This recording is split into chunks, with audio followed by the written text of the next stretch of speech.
Welcome, everyone, to Mongols Pregame'n edition. This is where we spend a few minutes chatting with the team prior to the next matchup. Joining me for this one is the OG hometown kid who is now in his 5th season with the club. It is Robbie Mertz. Robbie, how's it going, man? Pretty good, Mike. Thanks for having me on today. Appreciate it. Absolutely. I mentioned this is your 5th season. It feels like those years have just flown by. Yeah. In that time, you've gone from sort of being, the fresh-faced newcomer to now you're one of the senior leaders on the team that guys are looking up to. What has that transition been like for you? Yeah, I mean, obviously it's my second stint, so that kind of threw a wrench in things, if you will. And I think ultimately I'm always a guy that, just appearance wise, I look younger. So it's hard for people to actually adjust to the fact that like I'm a full on vet now and I'm Yeah. getting closer to 30. But yeah, I think it's been a good ride. My expectations coming into my pro career were not necessarily super high. I didn't know that I would even play this long, to be totally candid with you. So to be in my 6th year, 5th season with the Hounds is a dream come true, honestly. And I think, within the team, we do, as everyone knows, like we have a lot of turnover year to year typically. And that was the case in 19 to 20, and it's still the case now. And so I think already, when I was in my 2nd year, it moved a lot. The needle moved a lot for me. I was only in my 2nd season, but I was already one of the guys who had played, in one of the longest on the team, being here in Pittsburgh. So that's just gotten more and more the case. And we have, 4 or 5 guys who have been here more than 3 years now. Myself, Canardo, Danny, both Danny's. And so we have that little core, and, we all, I think, feed off each other, trying to bring that experience and the leadership to the team. I'm curious, and I'm not saying that there should be, but I'm just trying to get in your headspace a little bit. You being somebody that grew up in Pittsburgh, does do you put any more pressure on yourself sort of playing for your hometown team, or is that not a thing?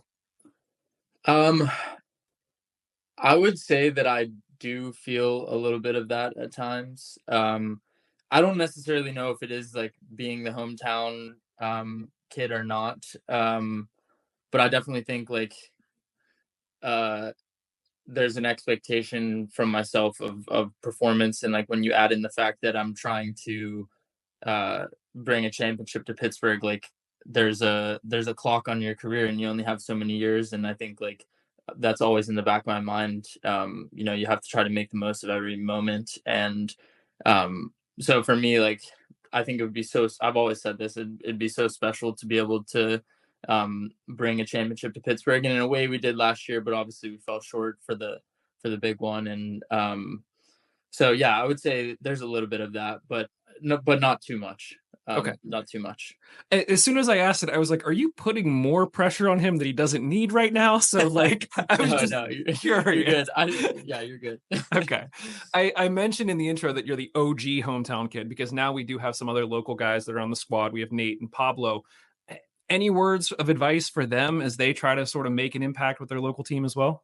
Yeah, I mean, they're in two completely different situations, right? Like, Pablo's very new to the scene, really just the last few weeks here that he's been like actually a member of the team. And but that being said, obviously he's trained with us in the past, and Nate was the same as well, and I was the same before that. Like, had training experience in and around the first team before signing the professional contract.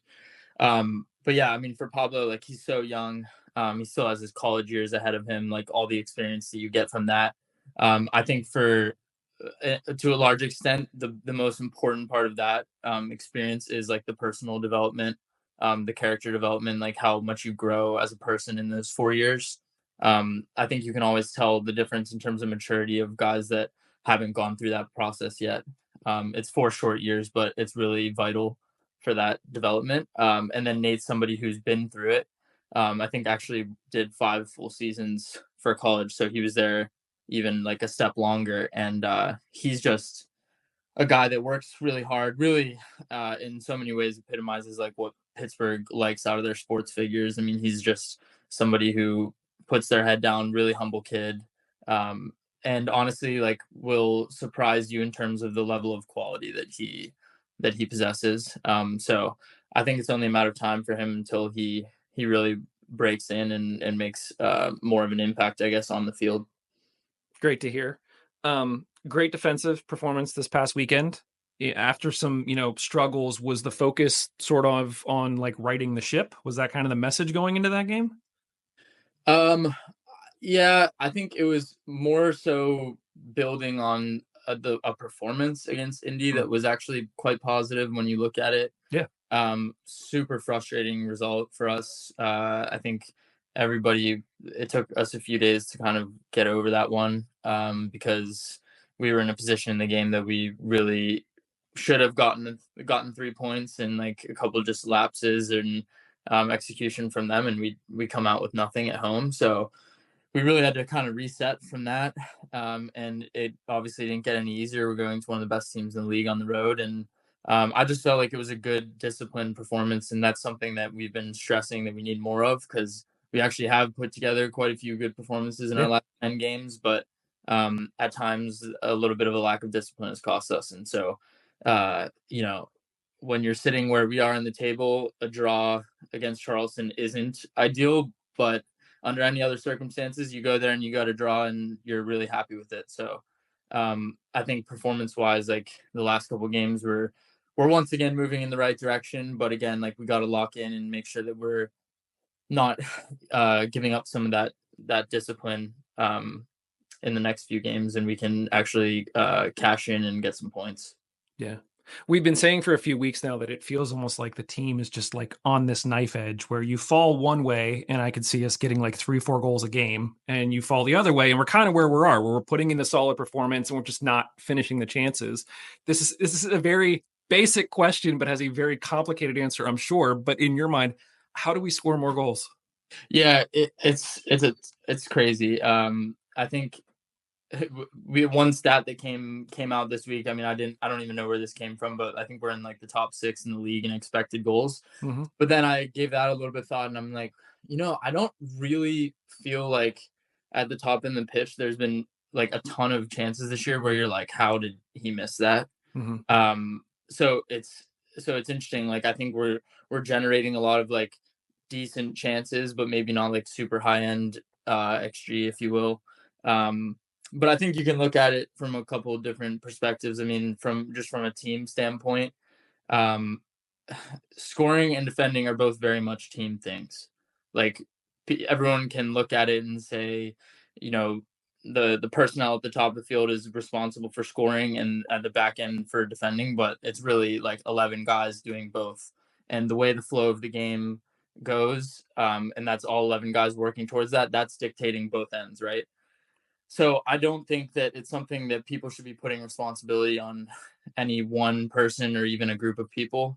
Um, but then on the flip side of that, like I look at myself individually and I know that, um, I'm on this team, like I'm definitely tasked with creating chances. And the last few games in particular, I think there's moments where I could be a lot better, a lot sharper and more clinical in the final third. And so there is like it is that balance between individual responsibility and team. Like somebody's got to make a play, um, and that's where you get back to pressure. And I definitely I'm putting tons of pressure on myself, and in a lot of ways, I think it would probably be helpful if I put less. Yeah. And I would say like as all the forwards, all the attacking players feel the same way. Like once you're pressing a little bit, it actually becomes harder. You need to let go, and let yourself just let it happen. Yeah. It feels like it's coming, and it feels like you can almost see it visually that once it does happen, just this collective weight is just going to come off of everybody and it'll all just happen and it'll be amazing. We talked a little bit about the Charleston game, good sort of team performance. How has the team responded to that? How have things been this week? How are you guys feeling? Yeah, I mean, we know we have a big week coming Mm-hmm. up, and I think that we're right in the middle of June now, so everyone knows like we're on the road a lot in June, and we got 3 games next week, so it's a tricky period. We're just everyone needs to be really focused and disciplined on getting their rest and like recovering after games and mentally resetting before the next one. Hartford's a team that I think they started off pretty well, and then they've struggled the last month or month and a half. But we know the quality that they have on their team. It's kind of the same story with every team in the league now. I mean, it's so deep across Yeah. the board. You're never going into a team or into a game saying like this is a game where we can really take advantage because you know that they've got their own weapons too. So um, I think it's just the first game of a 3-game week. We don't want to look past it to Louisville on Wednesday. And we know that, you know, the more games go by, the more important each one becomes because we need to start picking up points. Yeah. You mentioned the 3 games. I'm curious, both at a team level and sort of at an individual level, just how do you prepare for something like that? So Hartford Saturday, Louisville Wednesday, North Carolina Saturday. Is it just a lot of rest in between games, or do you guys have practice the next day, or like how does that typically work out?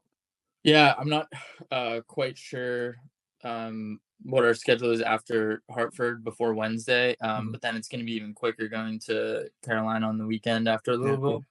Um, yeah, like I said, you have to be disciplined in your approach, live like an athlete, focus on your sleep, your diet, do all those things right so that you're physically prepared. And then mentally, I think it's just moving on quickly from whatever happens, right? Like if Hartford goes well, if it doesn't, regardless, we need to move on quickly and reset for Wednesday against Louisville. So I know that the travel is difficult too. To do it on the road, 2 out of 3 is never going to be easy, especially the way the travel looks these days. So hopefully we can just manage that well. And it is nice to have that home game in between, though, right? Because in some ways it'll feel like a normal week being at home. yeah, for sure. Well, Robbie, I appreciate the time. I feel like I'm cutting into your rest time already. Need to give you as No, much no. rest as possible heading into these 3. Always appreciate talking to you. Obviously, best of luck this weekend with the travel to Hartford. Here's hoping for 3 points on Saturday and many more to come after that. Yeah, I appreciate you having me on, Mike. Happy to do it anytime. So.